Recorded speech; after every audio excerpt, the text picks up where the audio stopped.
It's NFL Week 17, and this is Tournament Tactics, where we take a look at the NFL main slate on Fanduel and DraftKings and come up with strategies to try to take down big tournaments. With me, as always, to break it down, I would call you guys the dream team.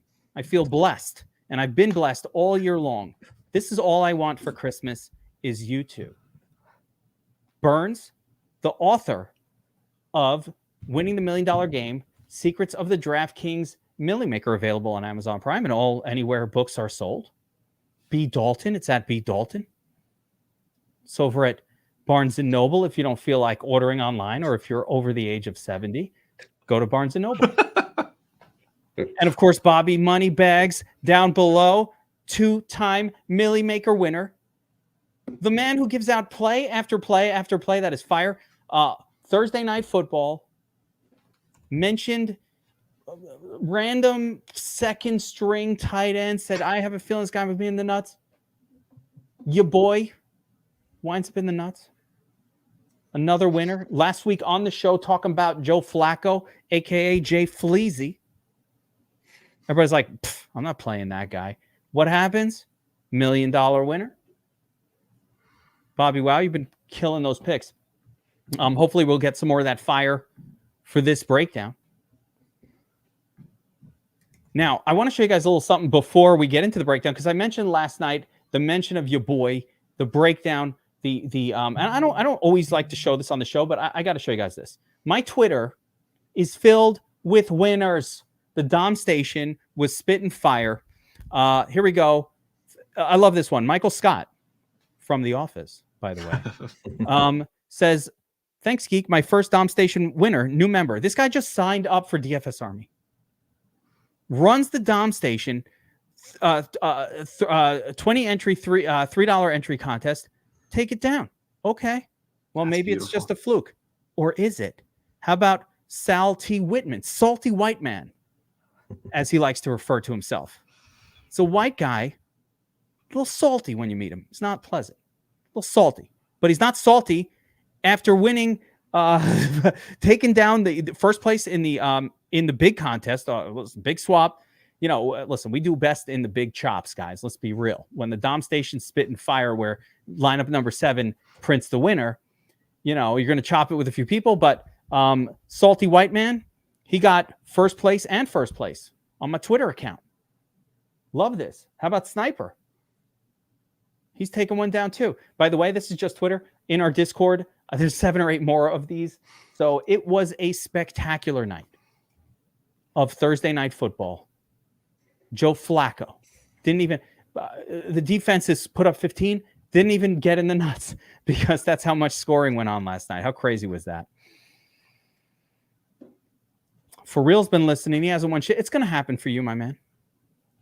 Just keep up. Keep up. It's hard. By the way, one thing I wanted to talk about, I actually wanted to talk about this because I think the Mike Scott example is really important, right? Sign up for a site, use the optimizer, wins. This isn't going to happen every week. It's not going to happen most weeks. It's not easy to print a tournament winner. It's hard to win tournaments in DFS. But what's important is, at the very least, if you're consistent with your approach or using really great tools that are designed to get an edge on the field, all you needed was one win like that over the course of an entire season. So think about this contest and think about assuming that that's the only win. And we've had probably 7 or 8 of these where the Dom spit it in like the 5th or 6th lineup this year, right? That happens a lot. But let's say it only happened once. So Burns, you're the mathematician. Engineering degree, mathematics, PhD, right? So let's say I just did this 3 times a week, $60, right? 20 entry, $3 contest. I just load it, I put in every week. I enjoy playing and there's 3 showdowns a week over the course of a season, 17 weeks, and do the math, and then there are playoffs and all of this. One win like this at 2,500. That's all you needed to do for your whole season to be a really great, successful, profitable season. You said 60? Yeah. Okay. Multiply it out by you would 18 weeks, 3 times a week, and playoffs. I'll give you the playoffs as well. But I'm going to add a factor to your thing. You never lose all your money. You're going to average lose only 50% of your money, even when you're off. So your loss is not 60, it's only 30, Burns. Nice try. Okay. Nice try. Let's do the math right. We'll do it right. We didn't go to Ohio State degree in math to leave off the fact that you don't lose all your money when you enter 20 max. Well, if you won the 2,400, you'd be slightly in the profit of about $800. So there we go. So that's a winner. Without playoffs, that's just regular 18 season games. Not bad. Not too bad at all. Not too bad. But I'm kidding around. But of course, it is important to understand you have quality tools backing you up at your play, and of course, great advice. If you just listen to BobbyWow, you can level that up to like $8,000. Stop it. The Burns. If you fade my advice, you could probably level it up to like 10K on the showdowns. Just fade it. Fade the geek. All right. Thank you, Spread'em. Love this. There we go. All right. We got a great slate coming up. I don't know what you guys are laughing at, but you're scaring me. Let's go. It's when I said fade the geek that it adds more. I feel like that's so. We've got a really good one coming up this week, guys. I feel like this week is it's the name. It's the exact polar opposite of last week's slate, right? And here's why. Last week, I was like struggling. I was struggling to find a running back that I felt good about. I ended up actually having a lot of Breece Hall, which was great, and I had a lot of Amari Cooper, which is great. Like I had a lot of the really good plays. Fine. Calvin Ridley Core scored a couple touchdowns. It was a good week, but the quarterback position was really weird. But more importantly, there were very few options, fewer games, and not a lot of good-looking games. This week, it's a polar opposite. This week, we've got 13 games on the main slate, first of all. Just a plethora of great options. We got backup running backs who are starting. I've got a core. There's probably two. I have one core running back and a second running back that I think is really, really good, and other ones that all look pretty damn good, right? So there are options galore, especially the running back position. And when you have 13 games, you get like really good options across the board. Lots of QBs. The other thing that we have going on this week, guys, that's really unique is we have probably 8 or 9 backup quarterbacks playing. All in the 10K zone. Or I'm sorry, all in the 5K zone on DraftKings. All cheap. I feel like one of those guys is going to be the nuts. There's a lot of them, and they are cheap. Yeah. There's a weird middle zone too. I think you either are spending way up at QB or way down at QB this week. Like the way I've looked over the slate, the mid guys don't really pop for me. So let's just jump right into it and take a look at this quarterback position and kind of see what I'm talking about here. And I'm dying for your guys' opinions because as I've gone through this, I've really gone back and forth on a lot of these upper edge spots as well. So right off the bat, right, you've got your big dogs. Jalen, Josh Allen, Lamar Jackson really stands out to me, and Mahomes. Those are the big dogs. When you look at these games, the Eagles are massive favorites. The Bills are massive favorites as well in their game. Lamar is in what appears to be the sexy game from a could be close, could be competitive perspective. And then you've got Mahomes as a significant favorite as well. So, and I'm not including Tua in there really. I don't think that's a really good spot, but let's say we looked at this top group of quarterbacks, and I'll take it all the way down to Brock Purdy. I think that is also another guy that I think. So this relevant group of 7K to 8.3K here on DraftKings. And I want to throw this over to you guys. Give me your take on this group of quarterbacks. These are the elite tier. Is there a must play? Is there one you prefer over the others? If so, why? And, give me your 3 top picks from this group. I'm looking at ownerships, and it does look like Brock Purdy and Jalen Hurts will lead the way in terms of ownership, followed by Lamar. So Shark Lab, I'll go to you first, Burns. What does the Shark Lab say about the elite tier of quarterbacks this week? All of them, most of them are favored. Yeah, this one's tough because we have guys that are in really lopsided spreads. The top two guys are in lopsided spreads. They're really high spreads for these two games. And, New England's a pretty decent defense in its own right. So it kind of tarnishes Josh Allen a little bit, puts a little tarnish on him. For me, it's like Lamar's up against Miami. Miami, this game could be like last year where we had that back and forth affair. It exploded. Lamar and Tua were both could have been nut quarterbacks, and it was actually, I think, Tua took it over. I think he had like a couple more points than Lamar that week. So this one could be a similar concept here. CJ Stroud coming back this week. Is it up against Tennessee? Tennessee's got, they're getting better from a defensive standpoint against the pass, but they still have issues. And then, there's a couple else in there with Brock Purdy. I mean, Brock Purdy is in another lopsided on the road, lopsided spread game against a really bad Washington defense. And the thing with Brock Purdy is that his stacking partners are quite expensive. Ayuk and Deebo Samuel are quite expensive, $7K and $7,700 respectively. And then you got Kittle in there for he's $5,600. So, but yeah, each one of these guys has their own ability to make the top win the slate for you. There's a good number of them. I mean, there's like 6 guys right in this bunch that could actually win you a GPP tournament this week. They're also so expensive that if they don't smash, they're probably going to harm your chances. Like anything under a 30 for most of these guys is going to be a net negative to your lineup. BobbyWow, do you have a group amongst the elite here that stand out to you? Like, who's your top dog if you're paying up? Where else are you going? And is there any sneaky tournament sort of upside to these guys that maybe doesn't appear obvious at first sight? To me, I think if you're gonna spend the money on this slate, go pay up to Jalen Hurts.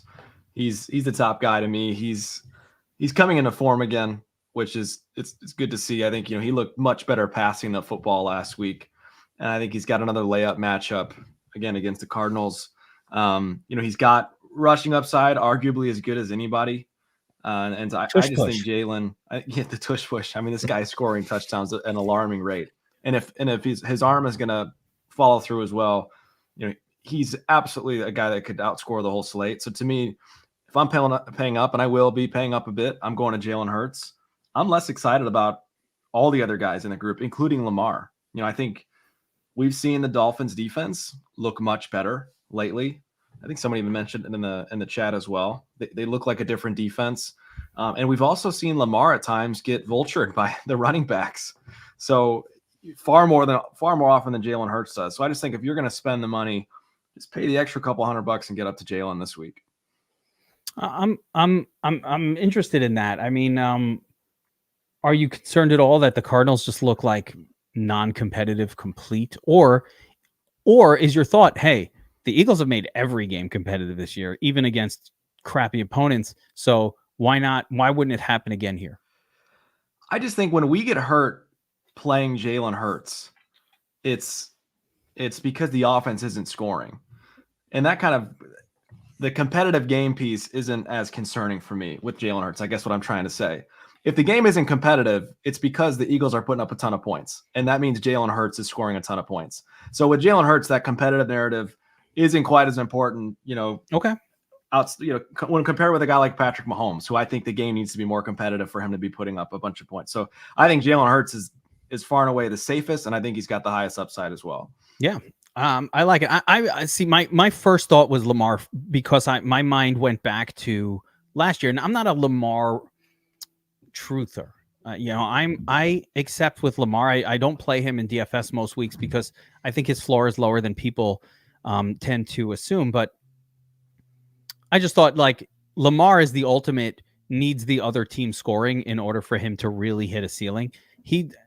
I've watched Jackson enough to know that people still remember like one game 3 years ago where that wasn't the case. But the fact that we remember the one game, not from last year, but like 3 years ago in Miami where he went off, in a non-competitive matchup, tells me he doesn't do it very frequently at all. That's why we remember that one time. I think he does need it to be a competitive game, but I think it could be. And I actually think I put in my notes that I have this weird interest in stacking Lamar with Tyreek Hill. Yeah. Just because I really feel like if Tyreek Hill is going off, Lamar is answering one way or another. So, but yeah, I agree that I think Hurts is the clear-cut best guy. I'll make some argument. I noticed you didn't say Justin Fields. These Atlanta games just don't score a lot of points. I always wait for Bobby, your opinion on Fields. Is this a maybe not so fast on Justin Fields week? I didn't know that we were going all the way down here. I think Justin Fields is playable for sure. Okay. He got hurt last week by DJ Moore being injured. DJ was kind of on and off the field a little bit from the first throw of the game. Komet was out after. Komet's going to play. I think he's going to play this week, you think? He's questionable. I do think he ends up suiting up. So Field should have both guys. This is potentially Justin's last game at Soldier Field, so take that for what it is. I think, again, I just think we could see something from Fields, but definitely not like a spot where you're like, I need to get Fields in my lineup. Just the Falcons, like you said, their offense is really, really brutal, and you don't have to put up a bunch of points to beat them. So no, Fields is not a must play by any means. Yeah, that was my sense with him. I'll give you negatives. I think the same for CJ Stroud. As much as I love CJ Stroud, and I'm palpably excited that he's coming back. I felt like we've missed him for the last few weeks on the main slates. When you look at his returns on the year, they did not come in non-competitive games or low-scoring games, and every Titans game is kind of low-scoring and non-competitive. Like, not non-competitive, but they tend to be lower-scoring games. They don't score very quickly, the Titans, so they're not able to put up offense at a quick enough pace to sort of press the pedal to the metal, so to speak. So in looking at the returns from Stroud on the season, this style of game isn't the one that really stood out. I don't mind him, but it's not you give me Stroud against the Bills or some team where they're going to score like the Eagles, and I'd be excited about both sides of that. But this one, I'm a little less, because I don't really trust the Titans to put up enough points to sort of make it urgent, so to speak. Put the urgency on it. Yeah, I think that's a good point. The only thing I'll say about that is Texans are kind of fighting for their lives, right? Their playoff lives. CJ Stroud has had this mantra. It's been awesome. This whole time, it's like, put the city of Houston on my back. Let's do this thing together. We're going to tackle this hill. We're going to make the playoffs. We're going to make you proud. Something really special about that I think actually translates to games like this. First game back, right, from injury after several weeks. There might be that factor there that makes it a little more interesting than it might typically be, just because of CJ Stroud and how he's approached the season. So you're totally right on, but I'm a little bit, maybe I'm just biased because I like the guy, but I'm a little bit interested for that reason. Yeah, I'm interested, but but my point, when I said I'm interested too, but it's not like, oh my gosh, this is my lock button play. Agreed. Because I think there's a really great chance that he has a good game. He does put it on its back, but he puts up a 25, and that's okay too. But it might not be enough at 7.1K relative to like a 5K guy that puts up 22, of which we have 9 potential quarterbacks on the slate that could all do that. So I really feel like if I'm paying up personally, like the way I'm thinking, and I'll take it down to Brock Purdy as well. I like Purdy here. I love the bounce back narrative. Worst game of the year last week. He's going to bounce back strong against the Commanders. But, you're not getting the bounce back ownership here. It looks like he's the highest owned quarterback on the slate. So there was like, if the field, I was like, oh, I'm not playing Purdy after last week, then that would have been amazing. We might have got some low ownership, but I think Purdy, he's not sneaking one past anybody here. With the highest ownership projection at the moment, but I do think it's appropriate against the Washington team that's just not that good. There's so many reasons not to play Purdy this week, though. Of all the weeks there, I mean, there is a Give me the laundry reason. list. Is it because Christian McCaffrey is just going to dominate this game? Because that's what I think. Yeah. I mean, that absolutely. Last week, I don't think is a total fluke from Purdy either. So, I don't know that he bounces right back to putting up 25, 30 points. I think I don't know. That's concerning to me. And I just think there's so many options, both above him in the price range and way below him in price range, that could easily match a Brock Purdy score. So I just think when you put it all together, again, like you mentioned earlier, like he's in that middling range where it just doesn't make a ton of sense from a lot of sides to play him. So, and he's not a guy who puts up 30 plus. He is if you had a great game, you got a 23. It looked really sexy when he was priced at 6K or 5.8 most of the season, but now at 7K, it's like, man, they priced him up as if he's always putting up top scores. Burns, to finish off this sector of the stud quarterback position. So we've talked these guys through. So favorites for you, are you on the BobbyWow bandwagon? It's Hurts or kind of like nothing. And then I don't want to put words in your mouth, BobbyWow. Hurts top 3 here, or is it for you Hurts and pretty much I'm gonna skip? Like, give me how you break these guys down in the final sort of occurrence here. Burnsy? Oh, I thought you were going to you first. To tell you the truth, Baltimore needs to win this game. They want to get first place in the respective overall division, so they have home throughout the playoffs. Lamar Jackson will be lighting it up in this game. It's just a matter of fact that with Miami, we got Waddle out, so it is Tyreek's show. I don't care about Berrios in this game. I don't care about Cedric Wilson. And here's the thing. Baltimore is awesome against the run. Tua's got to throw the ball. They can't move the ball otherwise. So this is going to be a back and forth affair. Lamar's going to light it up. They have to win this game. If they don't win this game, it could be Cleveland that overtakes them in that respective division. And if they can't win out and Cleveland wins out, because both of them have won, they split the regular season. So Lamar is going to shoot out. I think Lamar could be potentially the highest scoring quarterback on this entire slate. He could be upwards of 40, 45 points total. And he's going to carry with him his stacking partner, Zay Flowers, who is actually starting to ball out now. They got a good connection, the two of them. Likely is also a piece that could actually be carried along. I get it. I could see, the running game actually having a decent game in this one too, and that could be your contrarian approach to this game for the Baltimore side. But Lamar Jackson they have to win this game. So you don't win this game on the back of Gus the Bus. You win this on the back of Lamar Jackson throwing the ball, running the ball for touchdowns. So he is my quote unquote top guy in this respective category. And I get it. Philly's in the same boat. They got to win too. So it's these games are important right now for this week. So all these top quarterbacks have to win this week. Like Josh Allen, he has to win this week, or they have the potential to get knocked out of the playoffs. I mean, it's just the way it is. So how crazy is that? Like, yeah, the Bills, these guys got to win, so they're gonna ball out. So it's just a matter of who's gonna ball out the most, I guess.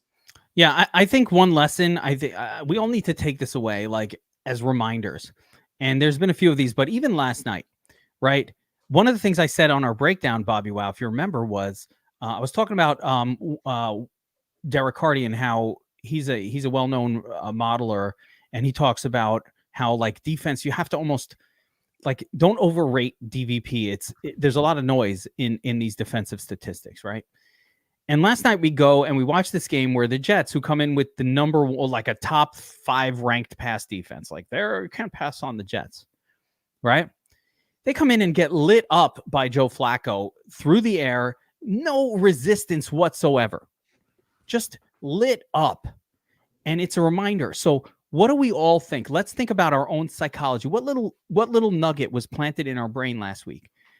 Everybody got this little nugget in our brain, like, oh my God, Baltimore defense is so good. they shut down the 49ers. They must be the greatest defense since the 1985 Chicago Bears. The reason that Bobby Wow is a Bears fan. Right there. Right? And we're all thinking this. Oh, no, you can't play anybody. They're too good. And now we're taking it to the next level. Man, their defense is so good. There's no way Miami's going to be able to score. And if they're not scoring, Lamar Jackson's not going to need to do anything. So what I say is, what if that's bullshit? What if, their defense is fine, but ain't that good? Just San Francisco played like shit, or they played a little better than they normally do. That does not mean that this week Miami will not go in there and play a massively competitive game. The Cheetah goes for the 15 targets, as Jay and Richard says here in the chat. He gets the 15. He puts up a score. The Ravens are answering and putting up massive numbers. So the assumptions, we have to not make extreme assumptions based on DVP. We can make small assumptions, but you don't want to get overboard with how far we take those DVP assumptions. Again, if we did that, we wouldn't have, believed that Joe Flacco could tear it up on a showdown last night, like exactly what happened. So it's important to negate a little bit of what we saw last week and don't allow that to over affect us. That's all I'm going to say about that. But just like I know that Washington sucks, right? I don't need to, it's not like last week they sucked and now I think they're not going to be competitive against the 49ers. I know they won't be, I know they suck, but do I know that the Ravens will be able to fully sort of slow down the Miami offense that's been spectacular for most of the year? No, I don't know that. They got shut down by the Bills, and then the Bills get lit up by Washington. Like, who the hell knows what happens in football? Weird shit happens. Expect the unexpected. So for me, with all that being said, I went way off the tangent of my favorite three here. But for me, my top three, I'm in line with you guys. I think it's Hurts. I think it's Lamar. And actually, the third one that I like here is Mahomes. And as gross as he's been, and he has been absolutely terrible, that's part of the reason kind of why I like him a little bit. I don't enjoy stacking Lamar because it's always difficult, but I think he's very, very sneaky for tournaments. The Bengals are a competitive offense right now. They could put up numbers. I don't know if the Chiefs are a competitive offense. I haven't seen anything to indicate that they're any good, but there it is. Another one of the winners last night. Kenny Ebaugh, holla at your boy. So Bobby, wow, I forgot to go to you with this. Your top three, give them to me, and then we'll move on. To me, it's Jalen Hurts, and then a very clear gap, and then Lamar second, and I've probably got CJ Stroud as my third favorite. Okay, yeah, cool. I love it. All right, let's move on to the middling zone, and I don't think this is where I'm going to get into business this week. I think if I'm gapping down from the elite tier. For the most part, I didn't love what I'm seeing here in the 6K range. I feel like I'm gapping down to those backups, but I want to go to you guys. So I'm going to throw the names out there and you tell me, just give me an idea if any of these guys pop, or we'll just kind of fast pace it. I think the best of them may be Stafford here at 6,600, but the flip side is, non-competitive Stafford game. I don't know. At 6,600, he normally doesn't put up a number that's worthy there. Baker Mayfield also, Kyler Murray in this group, Geno Smith at the Steelers or at home against the Steelers, Browning against the Chiefs, Minshew priced up for no good reason. It's not like he got priced up off of a good game. I don't know what is going on with that salary. Maybe DraftKings knows something. I don't know. Maybe they know something. Maybe we should play him because he's weirdly priced. I don't know. Then Derek Carr, AOC, Will Levis. Out of this whole group, Trevor Lawrence out. So it's really just this whole kind of crew right here. Does anybody stick out to you guys at all? I'll go all the way down to East and stick with it. So is there anybody that you're like, I need him? I think maybe let me look at the ownerships of this group here. It looks like Gino. Will Levis. Will Levis is the highest owned, followed by Geno, all very low ownership projections right now. So does anybody pop for you guys in this crew? No, not for me. You made the face of our thumbnail just now. It's an ugly group. No, this is a ugly group. I think Will Levis honestly makes the most sense of anyone here, just because of his price and the matchup. But still, there's really no reason to touch this group, in my opinion. Yeah, I think Lance is asking who do you stack with Hurts. I think it's Goddard. It's Brown, Goddard, or Smith. I think you do stack him with one of those guys, but you probably don't need more than one. Yeah, I would just do one. AJ Brown's been ruining lineups for the last 7 weeks, but like for the first 7 weeks, he fucking made your lineup. I don't know. Feels like a Goddard week though. It could be Goddard, but how about you, Burns, in this secondary group? Because I know you've got your favorite teams, some high totals. Is Matthew Stafford? Anybody stick out? Baker Mayfield had a good game once this year. Maybe it could happen again. Who knows? Derek Carr had a good game this year. It was his first time in 3 or 4 seasons, but maybe it'll happen again. Yeah, on the road in Los Angeles, right? Yeah, put up 29. Unexpected. Him and Will Levis are the only two with really great matchups. Stafford's going on the road.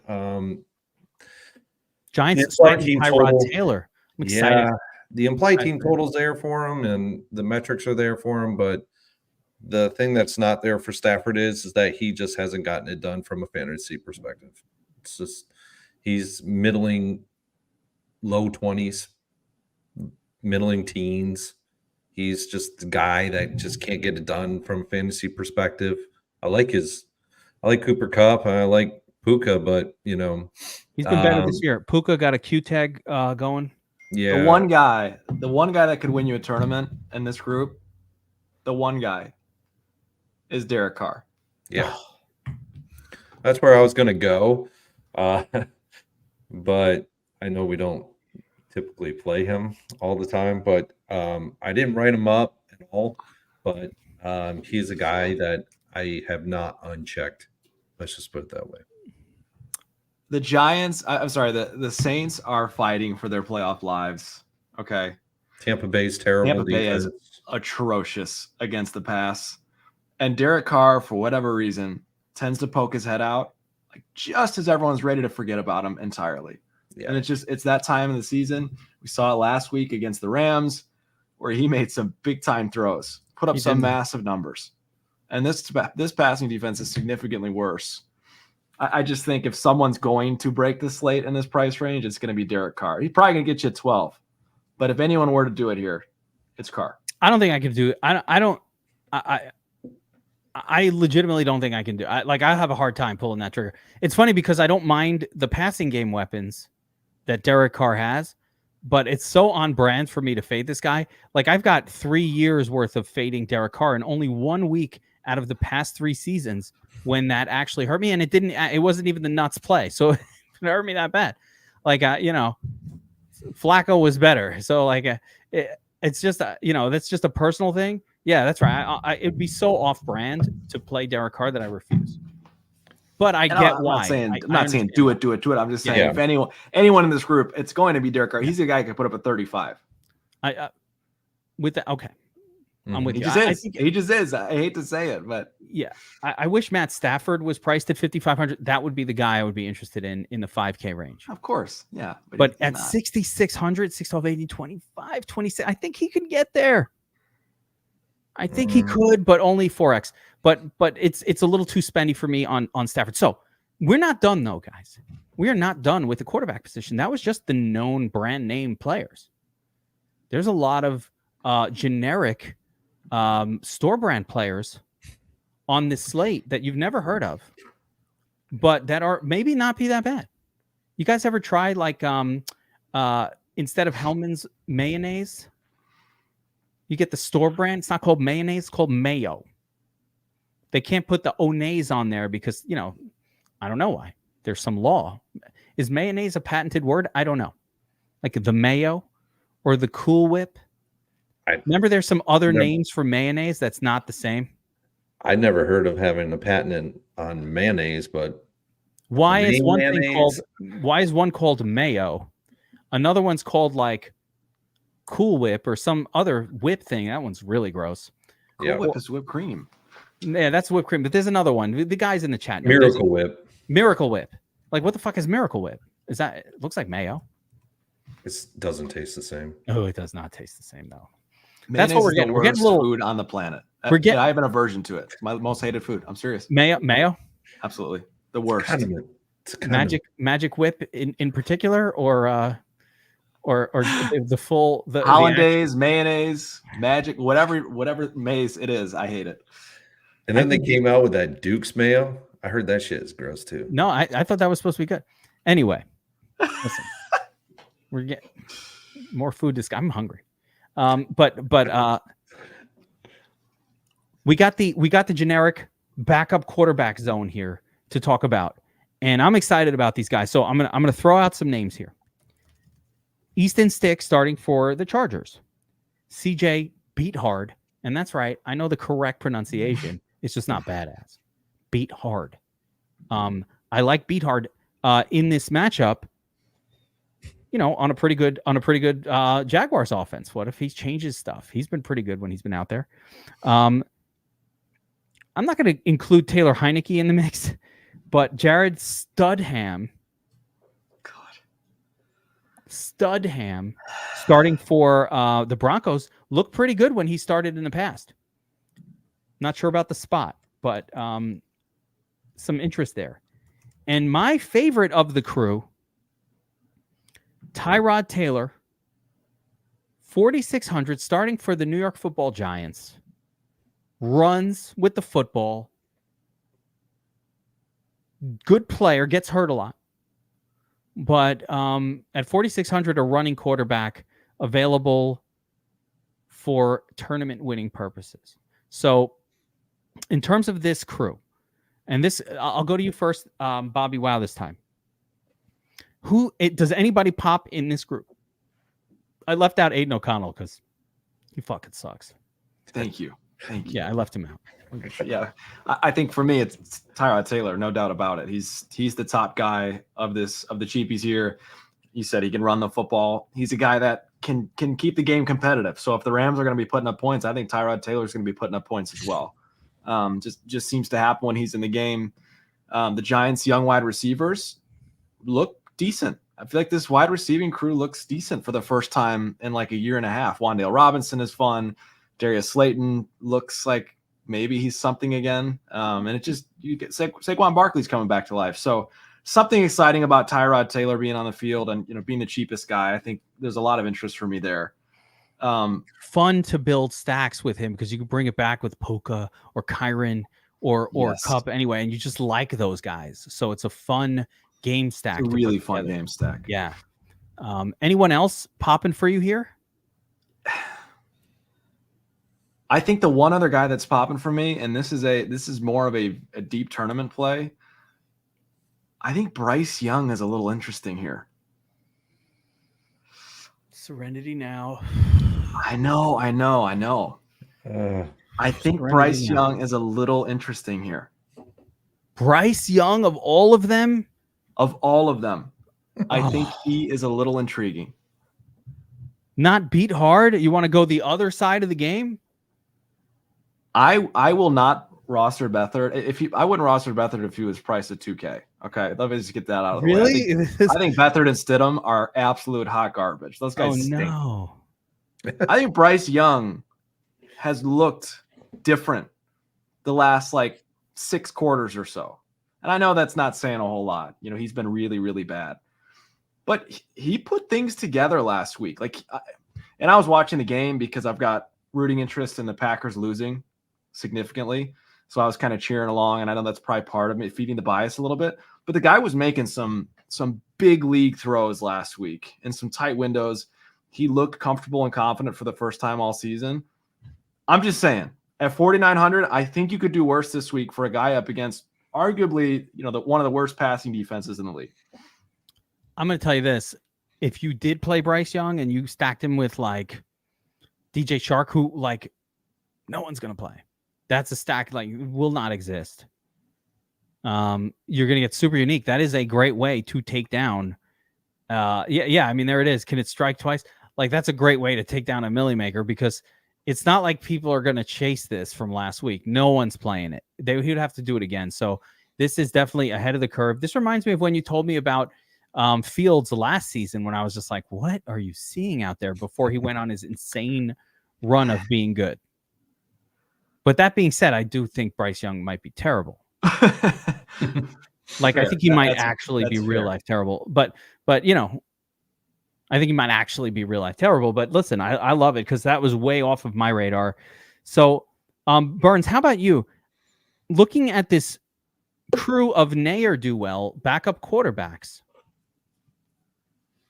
does anybody pop for you? I love Tyrod. I'm sure. I would assume you're on the Tyrod bandwagon as well. It's hard not to like him, given the experience, the rushing upside, and all that he brings, the floor that's solid, all of that. Yeah, Ty God has got to be probably my favorite out of the lower dudes in this mix. He's a guy that can actually do things a little differently for the Giants. We saw it last week when he actually came in for, DeVito. DeVito was out of his element. Philly is just a different beast. Ty God, he's got NFL experience. I mean, he was a starting NFL quarterback with the Buffalo Bills. A lot of people probably, that was way back in the day, but, may not have realized that. But yeah, he was the starting quarterback way back for Buffalo. He's got a lot of experience. He understands the game. Los Angeles Rams are no joke, though. They're a no joke defense. But I would not like Ty God as much if he was on the road. Rams are a different defense at home than they are on the road, just like every other defense. But if I had to go as a secondary option here, honestly, I'm not on Stidman. I'm on the other side of that game with the Chargers.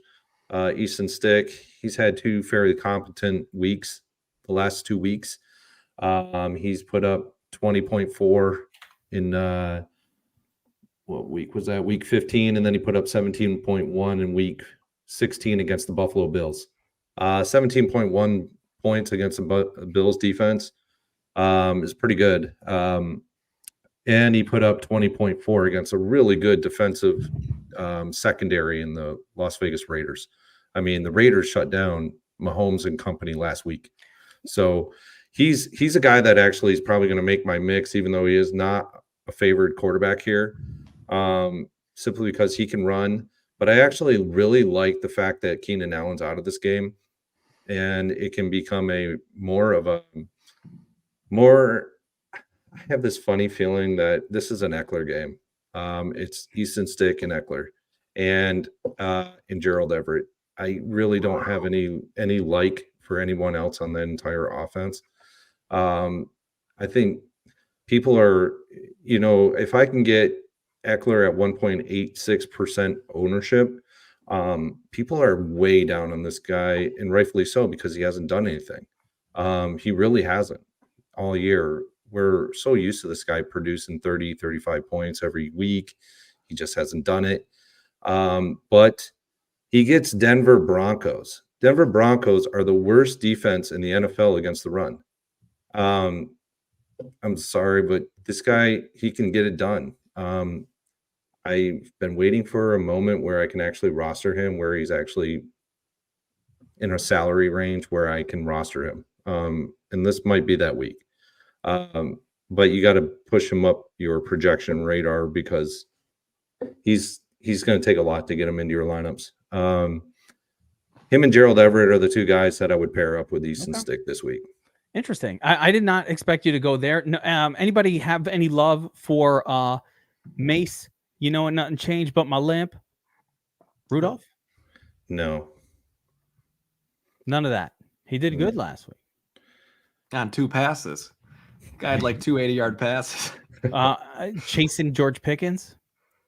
No. You could roster Pickens. I think that's fine, but I'm not touching Rudolph. Yeah, I'm just, to add to this discussion, again, I'm Tyrod for me is the best of them. I think actually Tyrod is the best QB play on the slate. As weird as it sounds, I think he's your cash game play. If you don't want to pay all the way up, I think I've got 2 paths in cash games / expensive low low size tournaments, and but primarily cash. Like either you're going to Hurts and just, hey, I'm going to take my 25 points. I'm going to figure out the rest. Or I think you go all the way to Tyrod and hope for the 15. And then if you can get the 20, amazing. If you can get a 25, GPP winner. Yep. So that's how I see it. Like, I love it. I do like, so I looked up Studham and his college career just to understand a little bit about this kid and his player profile. A really good place to look up old stats and stuff like that on these players. He was not a runner in college. He didn't do anything in college. Not even a great touchdown interception ratio. So, but the big thing I look at when I look at college stats is he a running quarterback? He is not. He's not that. He's had some starts in the past and he's been okay. There's nothing here that tells me he's got like 30-point upside. He really is just going to be a pocket passer. I think though he can probably do a lot of what, any quarterback can do, which is, the path to 20 to 24 fantasy points is certainly there against an opponent in the Chargers that I think are less bad defensively maybe than we think, but maybe not. We did see AOC light them up.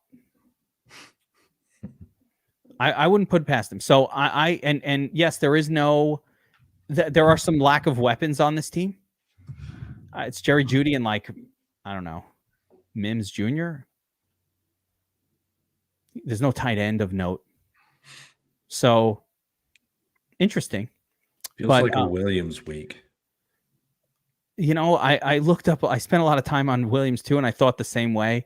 That dude has not crossed a 50% snap count all season long.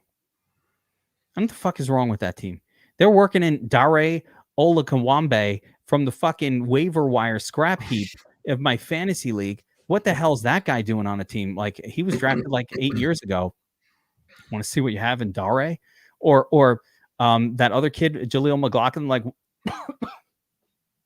know what the fuck they're doing. But until my boy Javonte starts seeing more than 50% of the snaps and 30% of the carries, I can't do it, man. I wanted to, Burns.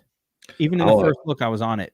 It just kind of feels like his week, like that week for him. Everybody's starting to, it's Russ is out the door, and Cortland Sutton's out for the game. I've been feeling that all season.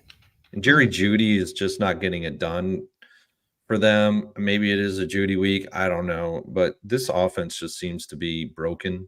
Mims Jr.? I don't know, maybe. But it just feels like a broken offense this year. Smash it under in that game. That's all I got to say. Yeah. Smash that under. Smash the under? Okay. I'm going to.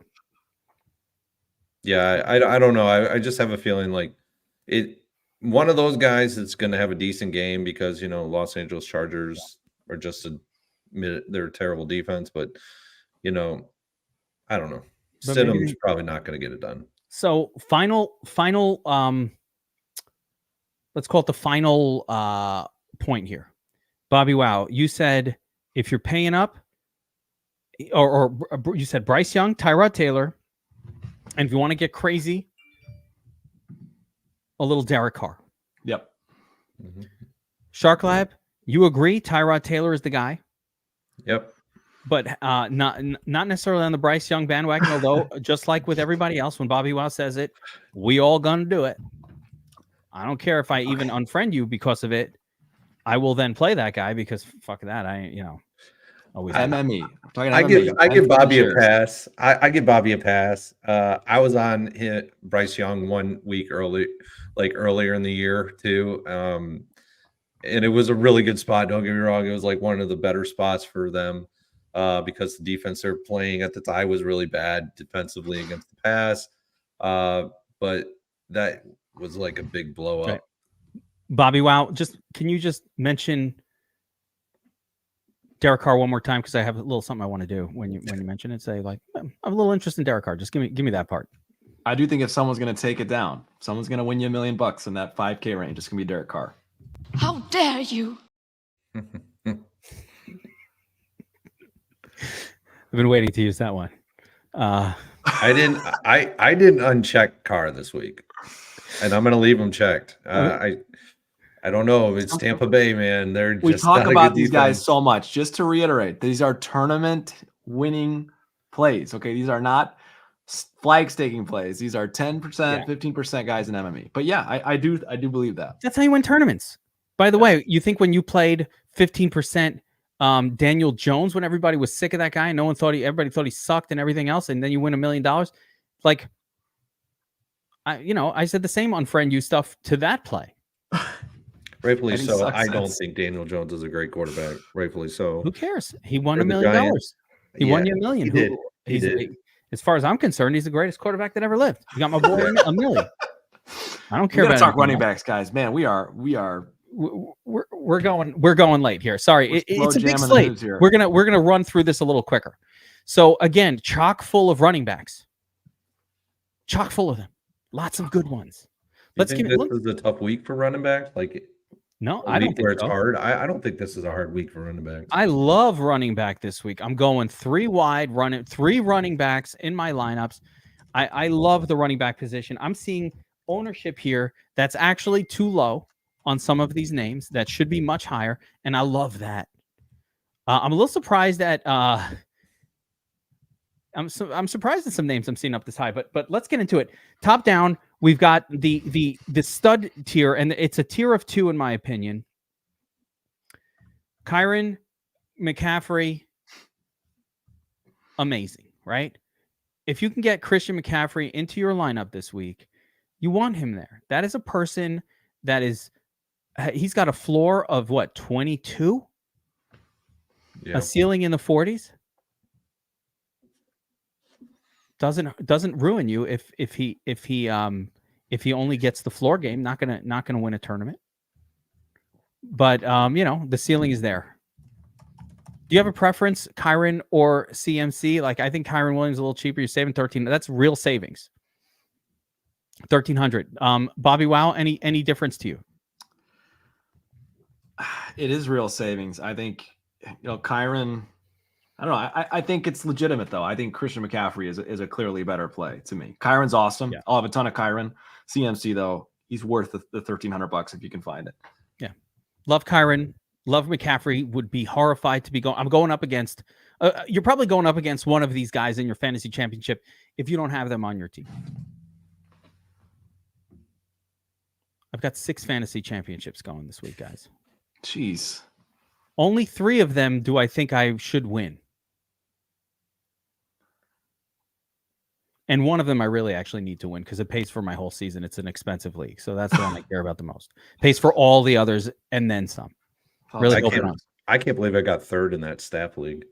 Well done. Listen, you went up against the big dogs. I did not do well in the staff league. I don't know how I did it because my team wasn't all that great. Yeah. All right. Next group down. Rashad White, Alvin Kamara, Jonathan Taylor. A lot of good names here. A lot of good names. Some names maybe a little overpriced, a little spendy, but for the most part, some good names here. I think Jonathan Taylor is a good name. Travis Etienne is really interesting with a different quarterback. Changes the dynamic of the team. I really like Etienne for that reason. I love Etienne. I think he's the play in this range. Ooh, I love to hear it. All right, talk to me, BobbyWow. He's just far too low owned for his usage. I mean, the Jaguars are going to lean on Etienne even more than normal. Like you mentioned, the backup quarterback, I think that's a plus for Etienne in a matchup like this. And the Panthers, you can run against the Panthers. I think that's how you beat them. I think Dougie Peterson knows that, and the Jaguars need to win. So I think Travis Etienne's going to touch the ball 25 plus times in this game. I love him at 5% ownership, and really $7K. That's not a terrible price for him either. Yeah, you look at him. He's close in price to, even some guys that you think are like significantly lesser plays, like I mixed it. So, but Etienne, like James Cook, Mostert. I mean, all those guys. Derrick Henry. I don't like any of those 3. So to me, he's got every bit the upside more than those guys. What about JT? I like JT this week. JT's in a good spot too. I like Etienne better, but yeah, so many good running backs. I totally agree with everything you guys just said. For me, looking at this top group, of course McCaffrey, you can afford him. Kyron's great. Rashad White a little spendy up here at 7,600 for his 20 fantasy points that he gets you every week, which is great. But at 8K now we need 28, 32. We're in the 30 range, and that is not what White has been doing. Alvin Kamara just not getting it done lately. I don't need a Q tag Alvin Kamara in that matchup when Jonathan Taylor and Travis Etienne are both seemingly more exciting plays with more touchdown equity for cheaper. I'm not going to say, Alvin Kamara's also got other people that are getting the ball on his team, and these other two guys don't. James Cook, really more of a flashy guy, not a high floor player, although he's been good. Mostert, I definitely don't like. Derrick Henry, I don't love this matchup for him either, although he can get it done. But even when Derrick Henry gets it done, 2 touchdowns at 7K only gets you, it doesn't even barely get you 4x value. So like he needs to, it's just hard for Henry to get there without the passing upside. HN, no good, but Saquon Barkley, maybe? No. Maybe. I think Tyrod actually hurts him a little bit. Yeah. I just think Tyrod could vulture a touchdown if he gets near the end zone, and the Rams are pretty dang good against the run. It's a tough spot for Saquon. I have a core play coming up. I think everybody knows who that is at this point, but much cheaper. I like to spend down at quarterback, but let's talk about this next group of running backs. Burns, you mentioned Eckler. Hard to trust him, but I do like the dynamic of the different quarterback and all of that, and a great matchup and no ownership. You talk about ownership. This guy you will be the only person. That's how I like it. Yeah. I want to be the only person. No, I mean, it's a good spot for him. Really, because Denver is the worst defense against the run in the NFL right now. They're just horrid. The whole dynamic on the Denver team is just it's horrible right now. They're kicking out, Russell's going to the trade market, or he's going to the waiver wire market here at the end of the season. It's just it's a brutal dynamic that's going on there. I could talk to that for a second. What happened in Denver, there is a guarantee clause in Russell Wilson's it's not an absolute lock button that he will be on the heap, and I think he will be, but there's an interesting contractual reason. If he was injured this season, his 2025 became guaranteed, not 2024, 2025. And the team does not want to lock down another, $40 million to Russell Wilson, who hasn't been very good. So they shut him down because him being healthy right now. He's been good. Yeah, he's been good. That's what I'm saying. He has not been terrible. But the team didn't want to commit another $40 million in 2025. So that was the reason for the benching. And there seems to be some weird dynamic between him and Peyton too. So it's just he's a weird guy. Of friction. Peyton's off his rocker. Yeah. There's a lot of friction on that team right now, and it's just not. It's like a lot of negative friction. It's not good. I wanted to bring up the matchup sheet, Burns, on this Eckler situation. So, last week under Easton Stick, his snap count did go up from the season average a little bit. He got about a 65% snap count, a few more rushes than usual. Definitely, in line with his normal target percentage. But it's interesting that, his snap count did mini spike up to 65%, which is really where you want to see Eckler. You want to see Eckler in that 65-70% zone where they're not automatically just bringing in Spiller and Kelly in like important situations. Those two guys really need to be much more change of pace if Eckler is going to put up a big number. So I just wanted to put this on screen to sort of back up the point that you were making with Eckler and again, as much as I don't think I love him at 1.8, at under 2% ownership, YOLO. Yeah, he's probably one of my favorites in the 6K range, but there are a few others. DeAndre Swift is in an incredible matchup here against the Arizona Cardinals. Yeah. This is probably a dream matchup for him. I don't know if they get, if he gets 20 carries in this game. I don't know. He doesn't seem to be that type of running back, but if he could get across the end zone a couple of times in this game, that would be great. It would actually pull down from Jalen Hurts then, if that's the case. That's the contrarian approach to Jalen Hurts this week is DeAndre Swift. I love it. I think it's a great call on D Swizz. The Cardinals last week, when we were talking about the Bears, I was like, the one thing that could sink the Bears here, Fields, is it's just Cardinals are so easy to run on that the running backs can suck up all the fantasy points. And of course, I stupidly thought that would be Roshan Johnson. BobbyWow didn't correct me. You didn't tell me I tried, man. Herbert. I kept trying. You wanted to play him. I'm like, look, Herbert's still there. Fields is still the number one running back on the team, but I'm playing Roshan. That's what I said. I put it all on you. I'm blaming. That's fair. I'm pointing the blame in your direction. I did not talk you out of it. That is true. You did not talk me out of it. I expect you to be on top of all Bears' correct plays at all times. I think it shocked the world that Khalil Herbert not only got as many touches as he did, but that he looked as good as he did. I was legitimately shocked. Like he was like the FedEx Ground Player of the Week. It's not what they were doing up until now, so I didn't understand what sparked the change. That upsets me, but it is what it is. We move past it. It's week 17. We forgive and forget. Yeah, it's week 17. All right. Moving on from that zone, Josh Jacobs not going to play, right? Forget him. Kenny Walker, Q-Tech. I don't hate the Kenny Walker spot, but to me, it's fine. Connor's a no for me. Gus Edwards, mild interest.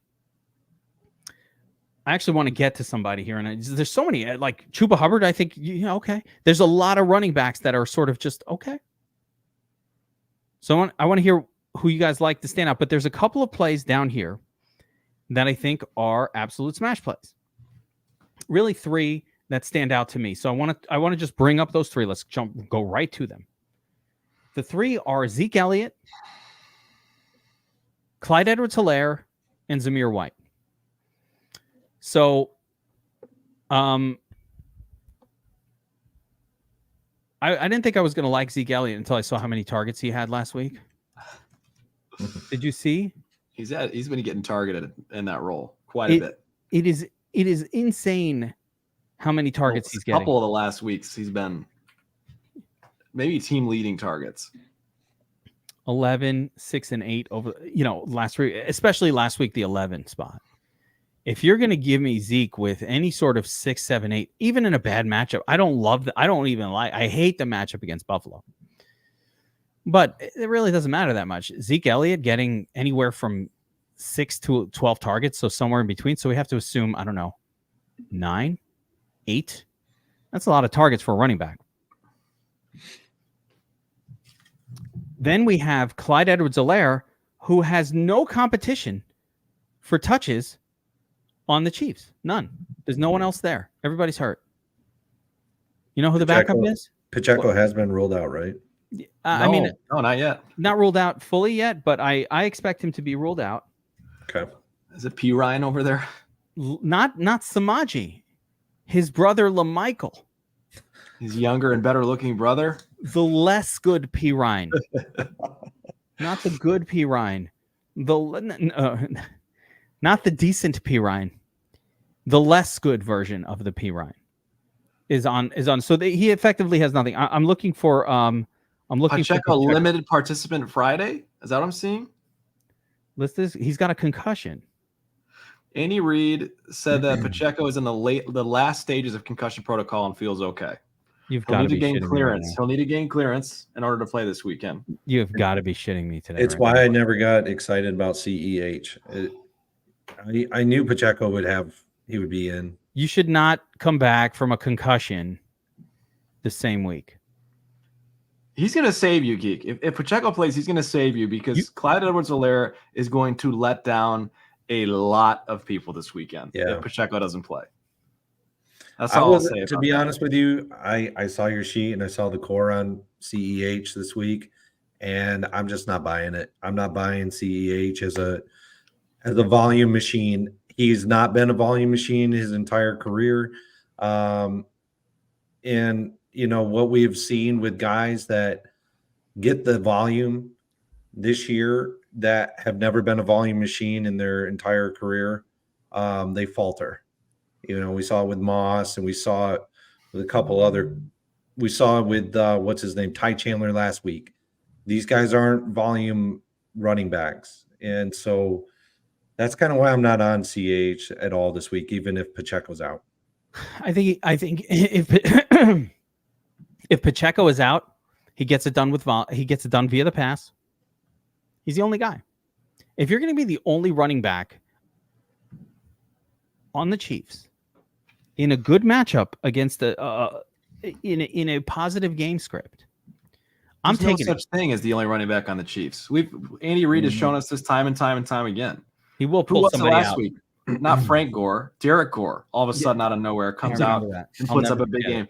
This could be Michael Piron's breakout week for all we know. Yeah, I just think CEH he's been rough as it is, just in his stints. But the Chiefs running back position, which just does not have a ton of success in fantasy purposes. I'm ready to fade him. If he comes out as a chalk, Pacheco's out, I will be happily fading CEH. He could put up big numbers, but he's a great fade spot for me. That's why you guys watch Tournament Tactics, but I think Pacheco plays. The very obvious. So if Pacheco plays, Pacheco plays. As of right now, Clyde Edwards-Helaire is projecting as the chalk, the second highest owned, or possibly the highest owned guy.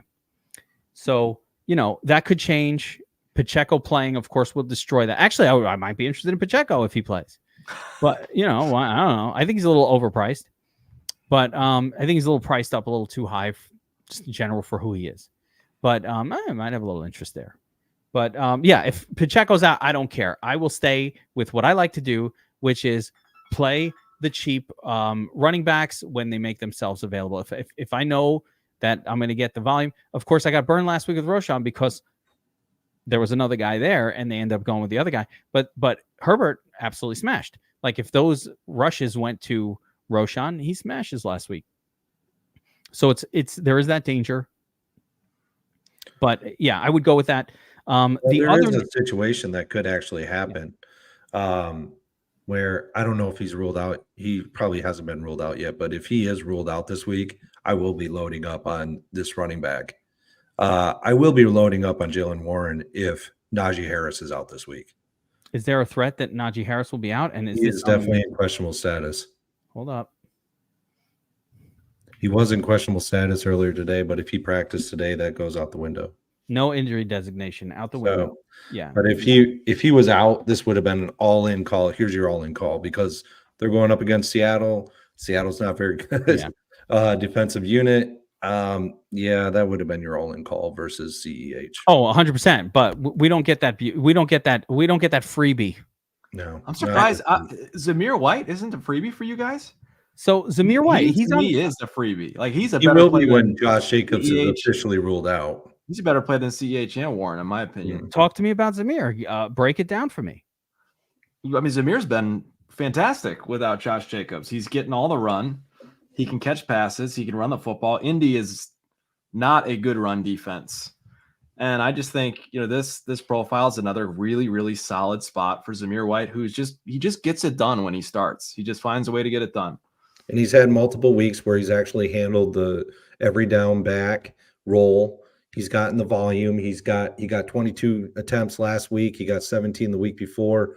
This is a trend that you like to see when you get a guy that's out for the starting running back. But I'm not on board with Zamir until Josh Jacobs is officially absolutely. Yeah, and I think he will. But yeah, I would assume comfortably that Jacobs is not going to play this week. Like you can comfortably assume, and if it changes, it changes. But you could comfortably assume that Jacobs will not play. And it's going to be another Zamir White week. He's the plug and play to me. Yeah. Over the other two guys. Okay. I like it. Listen, I'm playing him too. I don't see any reason why not. BobbyWow, what are your thoughts on the third guy, Zeke Elliott? I think he's with those targets. It's hard to hate it. He's burned me before. He's not as cheap either. I mean, you're paying he's $1,000 more than Zamir White. So there's a significant gap there too. I think White for me is the number one option. Okay. I love it. I love the strength of the take. No, I do. I love that. Maybe just a lot of pent up anger toward Chiefs running backs. I think that's what you're hearing right now. Listen, I do think I played Clyde Edwards-Helaire a couple weeks ago and had a nice little, got a nice little production out of him. 13 carries, but the targets was what made the difference. And I do think that's what makes the difference in a game like this. They throw he can catch a pass. He is very small. He can. Yeah. He can catch a pass. If we get Clyde Edwards-Helaire starting and there is no Pacheco, I am playing him and I will be heavily exposed.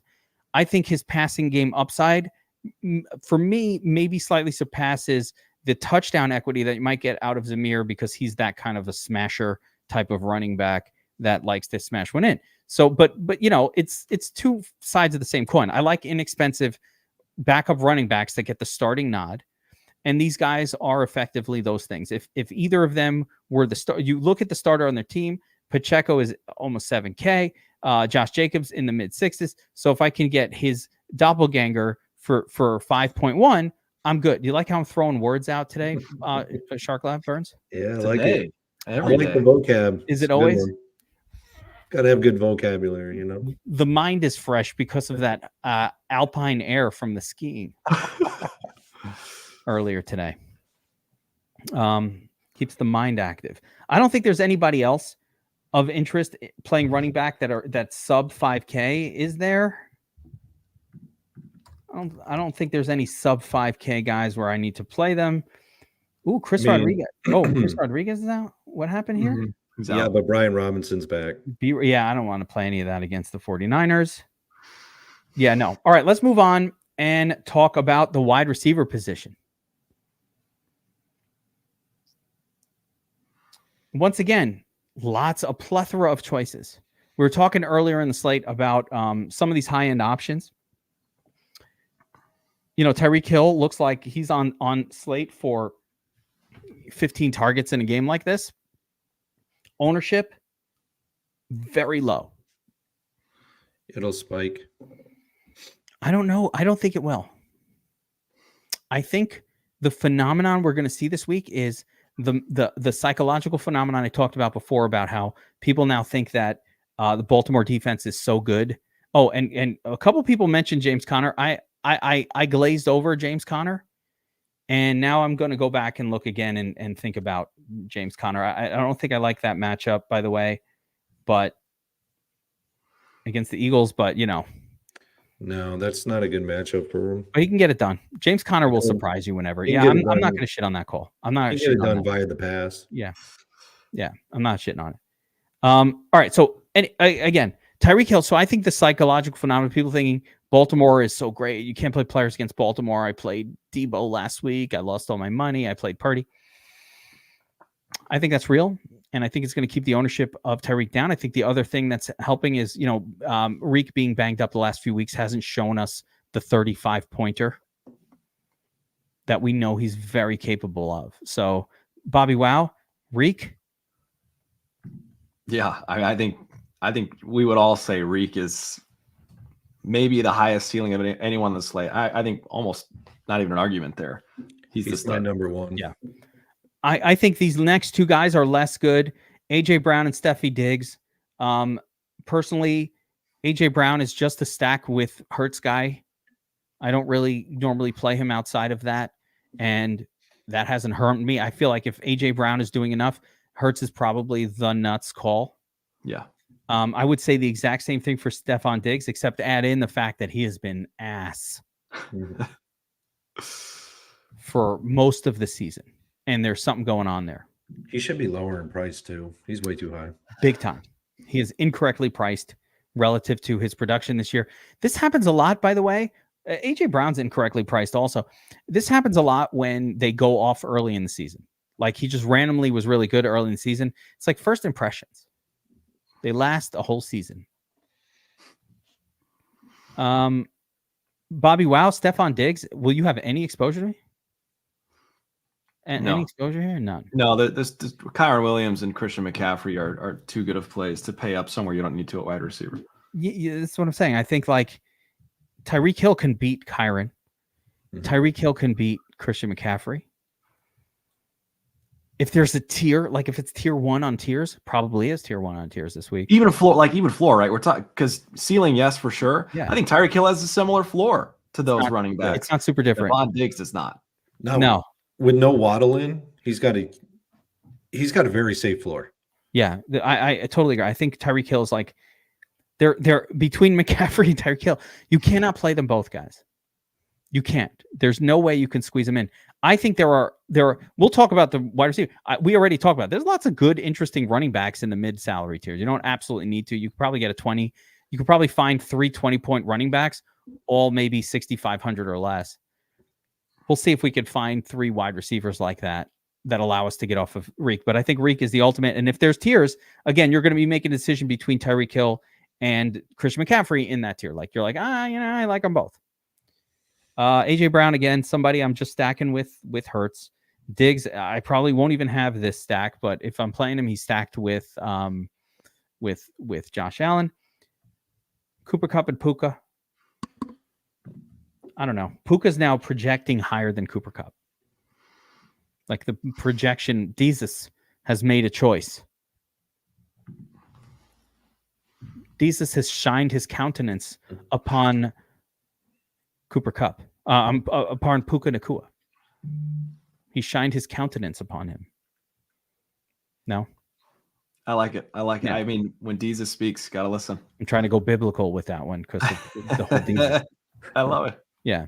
So, yeah, I mean, Puka's great. Cooper got that Q tag.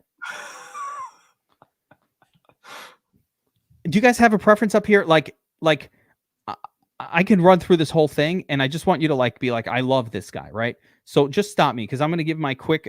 Because we have time constraints.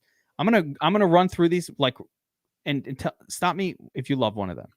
Let's give a quick one. I think Reek and AJ. To me, Reek number 1, AJ number 2. Like especially because we're probably gonna want to pay up for Tyreek Hill, 2 of Tyreek Hill, McCaffrey, and Kyren Williams would be my guess.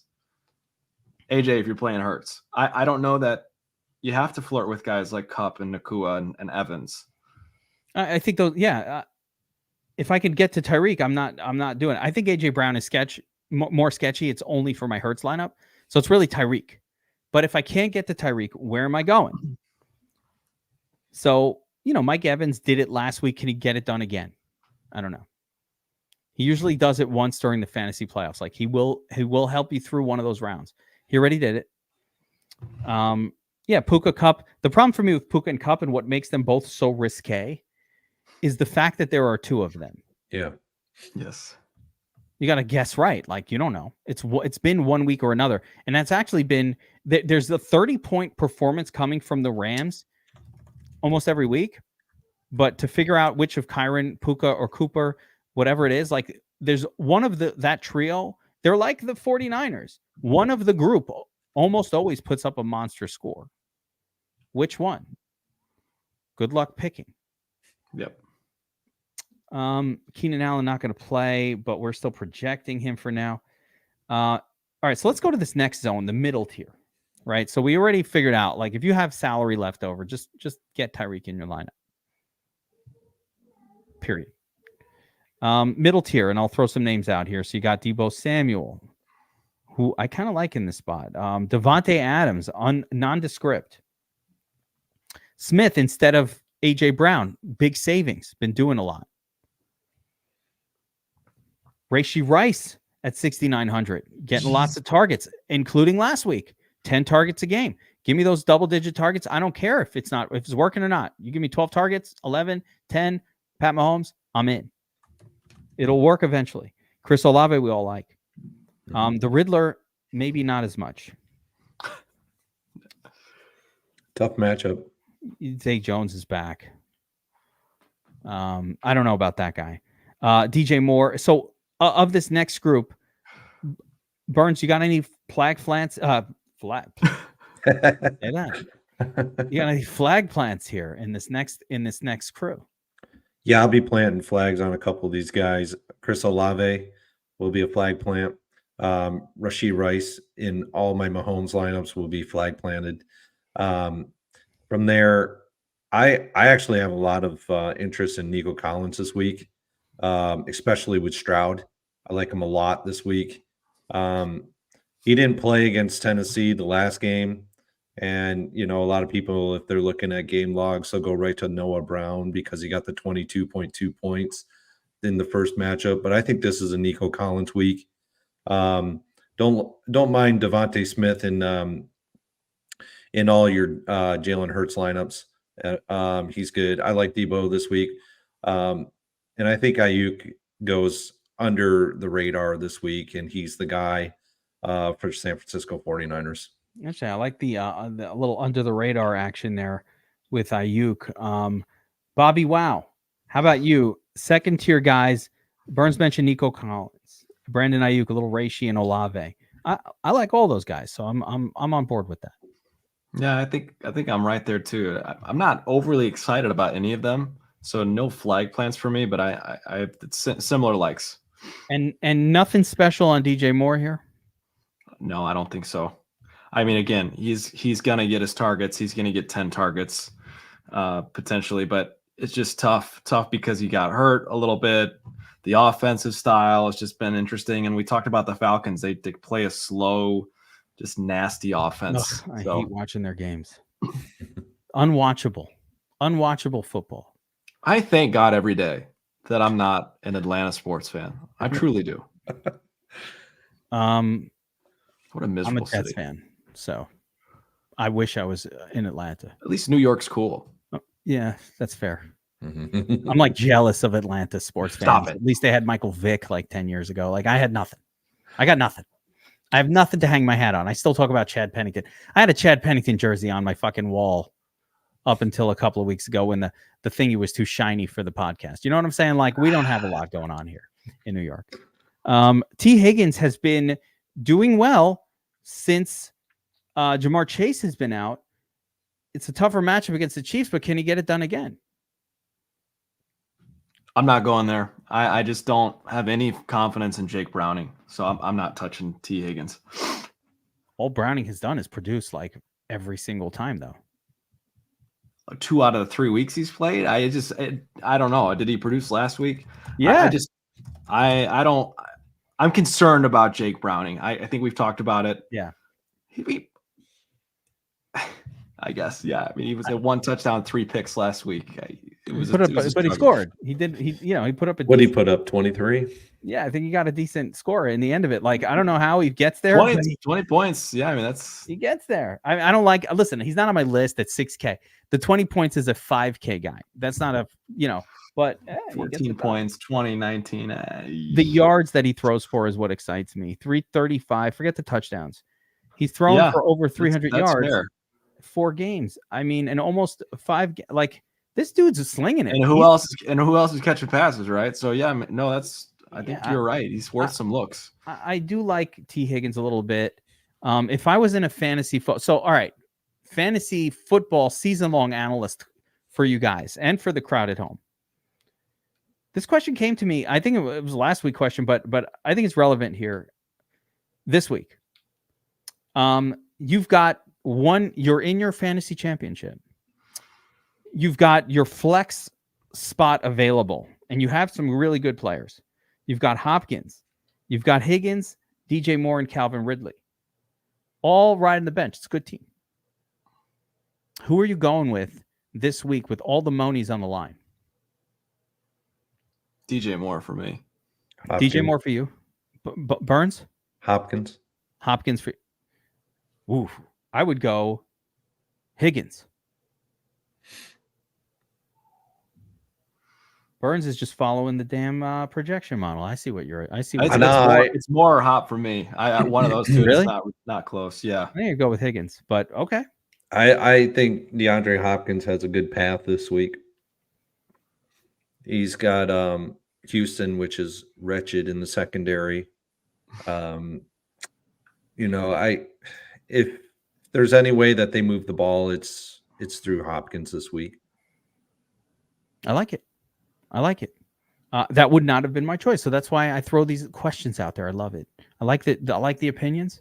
I like the differentiation. All right, let's move down to the next tier here of wide receiver, and really this is the tier where you have to live most weeks. You need to find some of these under 6K guys. So in the 6 to 5K range, we got Thielen, Lockett, Zay Flowers, Terry McLaurin, Gabriel Davis, Josh Downs, Jacoby Myers, George Pickens. This does not look as good of a group as it has looked the past few weeks, at least to my eye. I think Terry McLaurin is unplayable against San Francisco. I think Gabriel Davis is effectively unplayable outside of stacks with Josh Allen. Does anybody pop for you guys? Everybody going to be chasing George Pickens? BobbyWow, where are you going here? Of course, Jerry Jeudy's interesting with Courtland Sutton out. Where are you going with this group? Gosh, it's so hard. I mean, Zay Flowers, Shark Lab mentioned as being one of his favorites. I'm all on board that train. But beyond him, there's not guys that I'm looking to make flag plants on in this range. It's tough. It's going to be, my wide receiver pool is going to be, it's going to be bigger than it should this week. Let me just say that's going to be quite a bit spread out. It's a lot of good names, right? I love that Zay Flowers, sure. Why not? George Pickens feels a little chasey, but I'm kind of okay with it. He's just so cheap. Like he's cheap enough to where he doesn't have to have a massive game. Studham to Judy leads people to millions this week. Yes or no? No.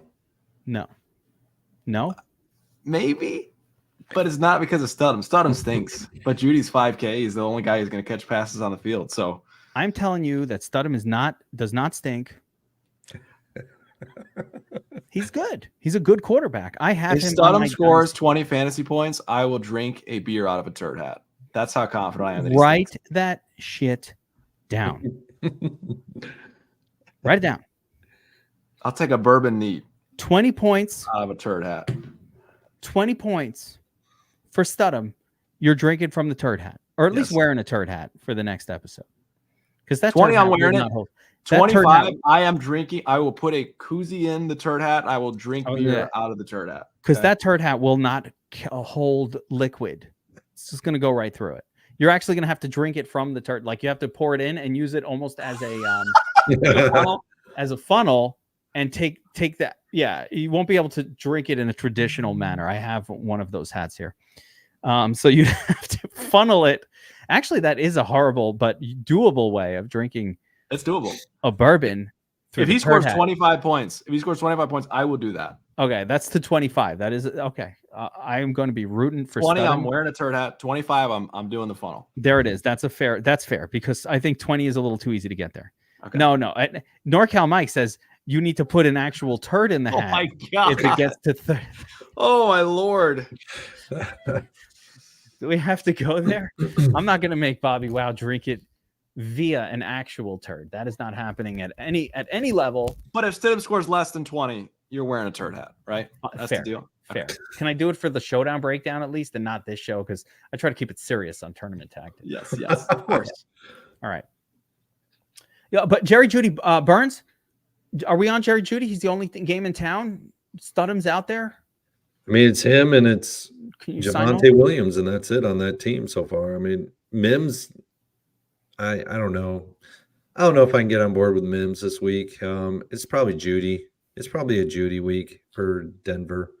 But, I mean, that's not saying much. I mean, it's only a 36.5 point total. So I'm seeing a mini surprise that Josh Palmer is out. I did not know that. Just making that Eckler. It's just making Eckler look better and better. It doesn't improve the Eckler play because really they got no one else. I am intrigued. It does improve the play because they have no one else to throw to. At this point, Quentin Johnston is not NFL level, and it's him and it's Everett right now, and maybe Parham. Easton Stick loves Everett, man. Stick is. I'm about Everett. I'm starting Everett in so many of these championships. It's not even funny. It's those two, man. I'm telling you, Easton Stick, and I actually don't mind Easton Stick with those two stacked. So that's how I'm going to roll it. If I roll Easton Stick, I like it. It's super unique. In this upper group, Zay. I think we covered a lot of these guys. I think Noah Brown. I want to make sure I said the name. Yeah, there's no Tank Dell out there. CJ Stroud is back, and Noah Brown is the number 2 wide receiver. And we've seen him put up monster scores, 5 or 6 times already this year. There's no reason not to play Noah Brown. There's no reason that he wouldn't have a good game here. He's absolutely at 5K. There's a reasonably wide potential range of outcomes for him, but one of the really good ones is he helps you win the tournament at 4% ownership, and so he's definitely somebody I have my eye on. I was excited about Drake London last week with Taylor Heineke. Did not come to fruition. Nope. But I do recall Taylor Heineke with the Commanders feeding Terry McLaurin, and that's kind of like the same thing. So can I go back to Drake London this week at 5K? Hey, beggars can't be choosers. Don't got a lot of money left to spend. 5K, Drake London. Are we in on this? You could. The Bears have been pretty good on defense lately. 5K is not going to break the bank for him. He's got a decent ceiling, but Judy, it feels like Jerry Jeudy and Noah Brown are in better spots, even Pickens, than Drake London is. I do like them all, but I mean the Bears are really good against the run.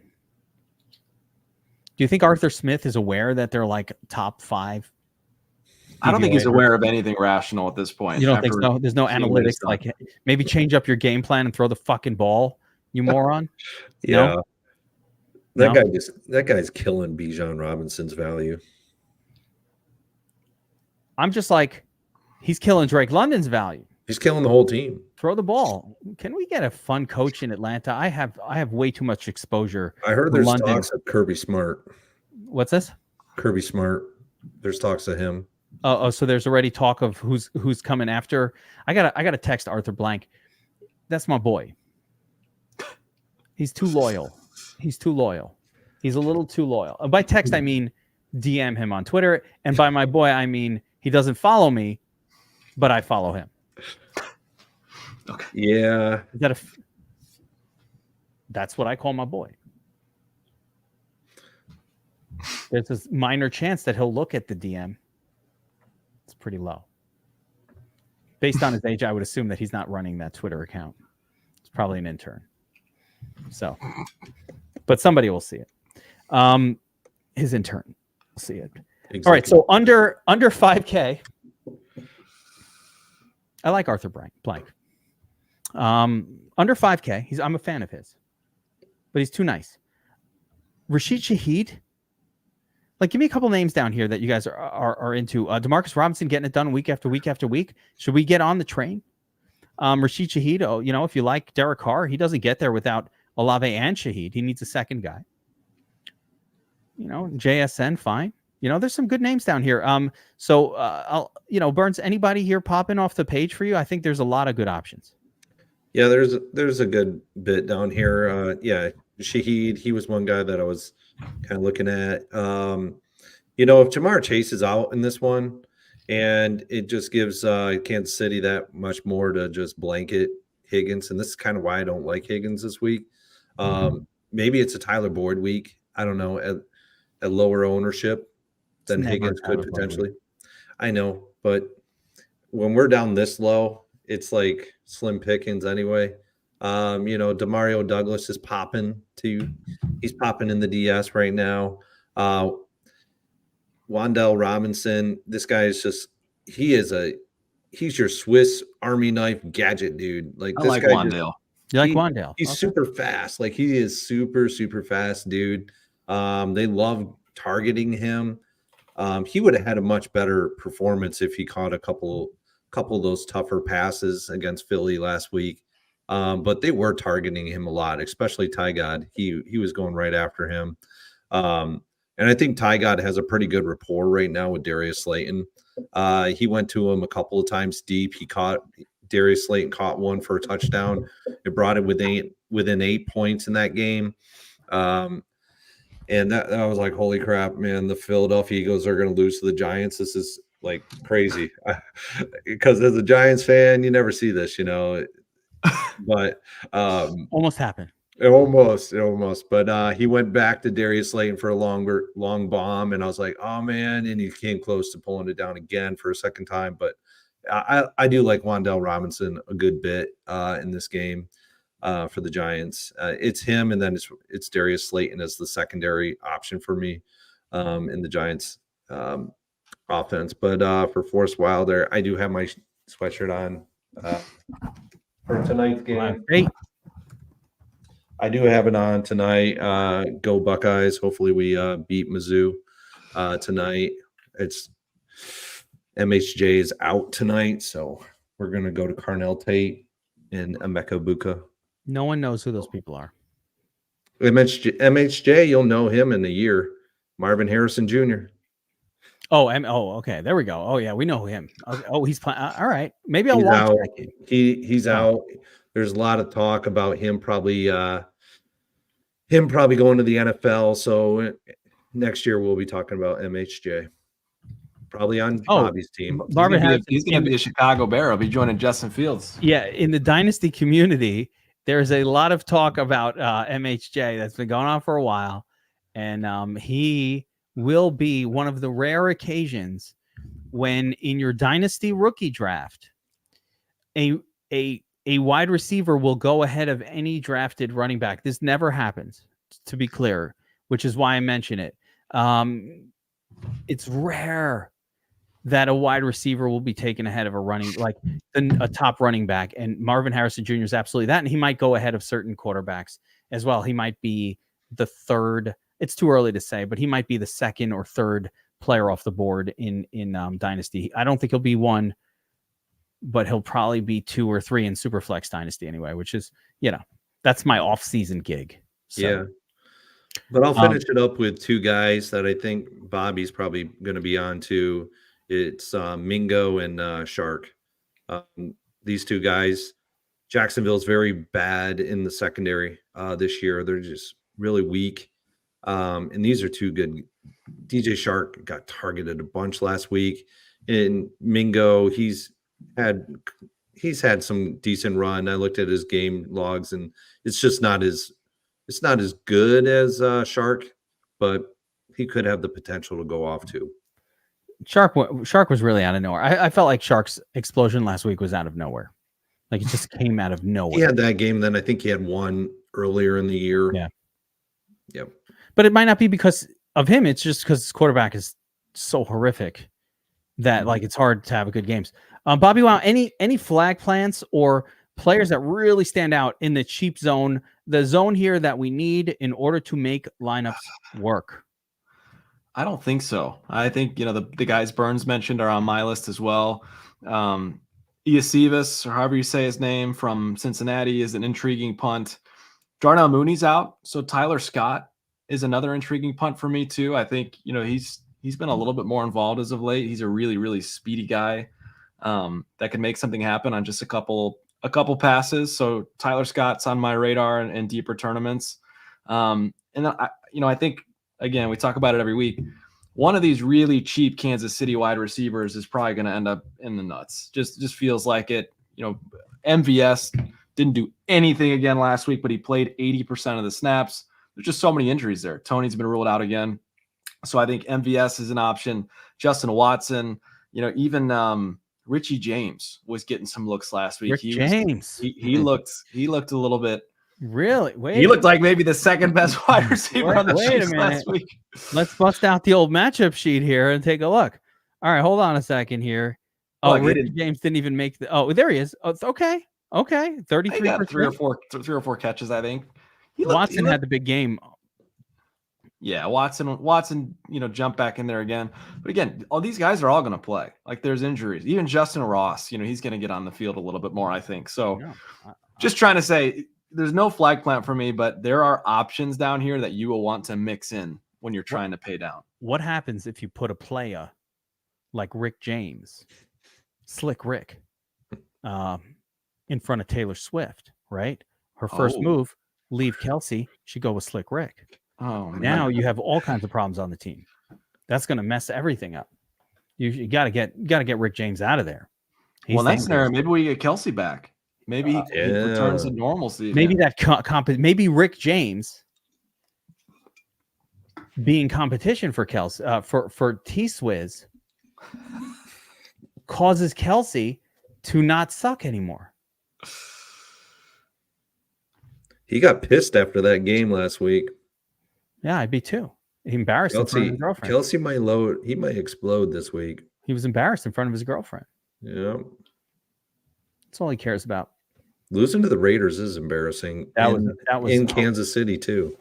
This is why you can't bet fucking safety. But the craziest part to me, the craziest part is AOC's passing stats. Didn't he only get 2 points? And yeah, he only had 2 fantasy points last week in that win. I could be wrong about this. I don't think he recorded a single passing yard in the last 3 quarters of the game. Maybe I might be wrong. It was something insane like that.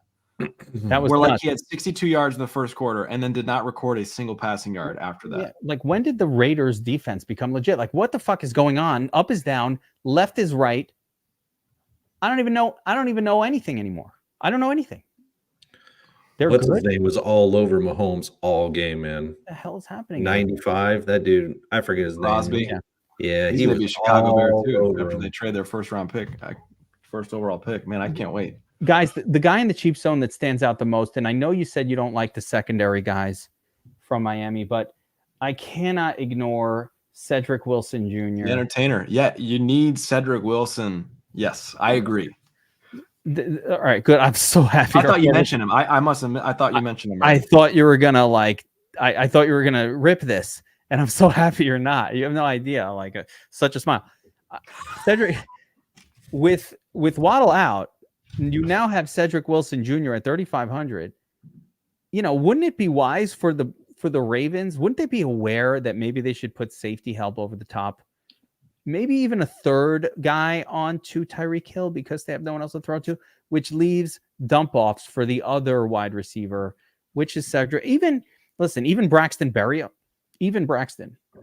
but Cedric Wilson Jr. is popping. He is the highest points per dollar projection I believe we have on the slate. There he is. Of course, DeMario is always like a little over projected. I don't know if I could DeMario, but he's in there too. But and you know what? I'm cool with DeMario also. He seems to get it done most weeks. But yeah, Cedric Wilson Jr., I would not ignore him at all. Anyone else in the cheap zone, or can we move on to tight end? Let's move on. Yep. Okay. All right, we'll talk tight ends again. There's so many options available. I don't want to.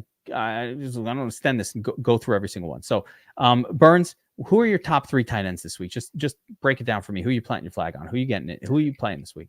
I think Kelsey comes back with a vengeance from last week. I think Cincinnati will not have anything for him.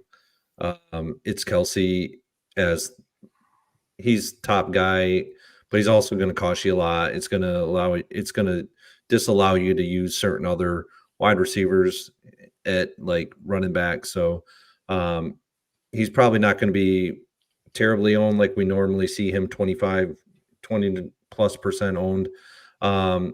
From here, I got to go with Dallas Goedert. I think it's a Goedert week this week for Philly. They started to go to him last week against the Giants quite a bit. He got quite a bit of targets last week than he's normally accustomed to getting since he came back off of injury this year. And then from there, it's kind of 1A, like 3A, 3B for me. I don't mind Trey McBride again this week against Philadelphia.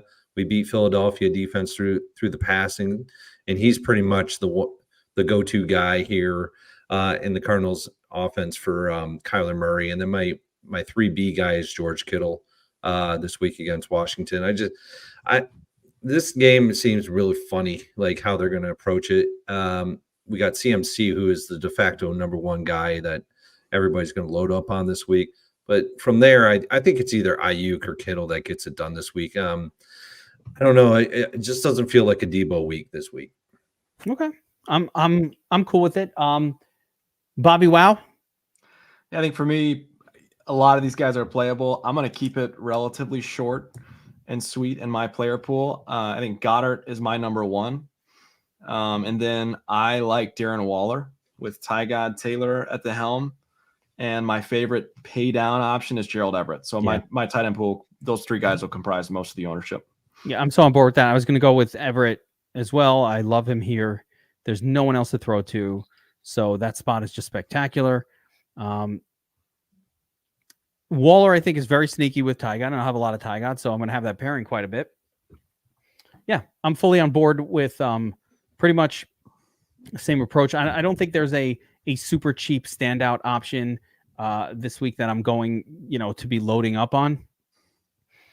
So, yeah, that trio seems really, really ideal.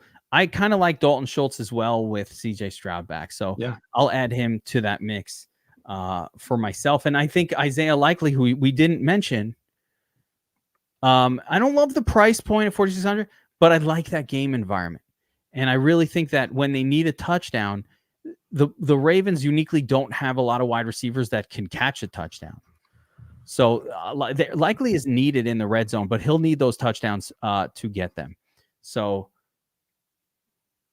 yeah, dude, I don't think that lots of guys in play. Kraft is the Sunday night game, I think. Yeah, I was going to say, is this on the slate or am I tripping right now? Right? It'll be a good play there, but yeah, Sunday night. There's also no Monday Night Football this week. It's weird. Guys, there is no Monday Night Football. So just to sort of clarify, and Burns, while I'm filibustering here for a second, let's prep that Millie Maker defense play. So get ready with that. Gotcha. But I was going to say that there's no Monday Night Football. This is it. And next week we get kind of like that weird last week of the season. So this is one of the last chances to really play some awesome regular season daily fantasy football. I strongly suggest, if we're looking at this main slate, maybe consider splitting it up into two as well, and just like attack in the early and attack in the afternoon as a strategy for how you want to play it. Like if you're a player that likes to do the 20 maxes, for example, I would be looking to split those up, do an afternoon one, an early one, of course, a main slate one as well. But like try to get as much let's get that DFS action in here while you can. Next week gets a little weird, week 18 weird, where it could be amazing, but a lot of times it gets really weird and it's hard to predict. And then we go to the playoffs, which is my favorite of all, of course. I love those 3 and 2s and all those 3-game slates. Love them. But this is our last chance regular season. So, enjoy it while you can. Again, next week gets the weird week 18 thing happening. Maybe rest, maybe not. We're never going to know. And then we're into the playoffs, which is an awesome time as well. Burns, defense of the week. The Vegas Raiders.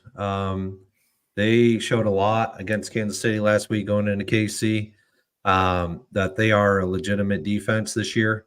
They've been a legitimate defense, but they are a legitimate defense against the pass. This defense can shut you down via the pass.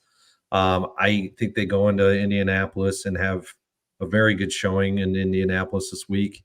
Their second game on the road. I like them a lot this week. And if I have to go into the bargain bin for a defense this week, now that we have Trevor Lawrence officially out and it is CJ Beathard. It is the Carolina Panthers coming off an abysmal performance of 0 last week. This is the defense if I'm going low salary defense right here. Next season, Burns. We need to get a lady on the show. I like it. We do. Sounds good. Do you know one that is I'm with you. pretty awesome in the field that we can get that's with DFS Army? Talk to me. I don't know. Oh, do I know it?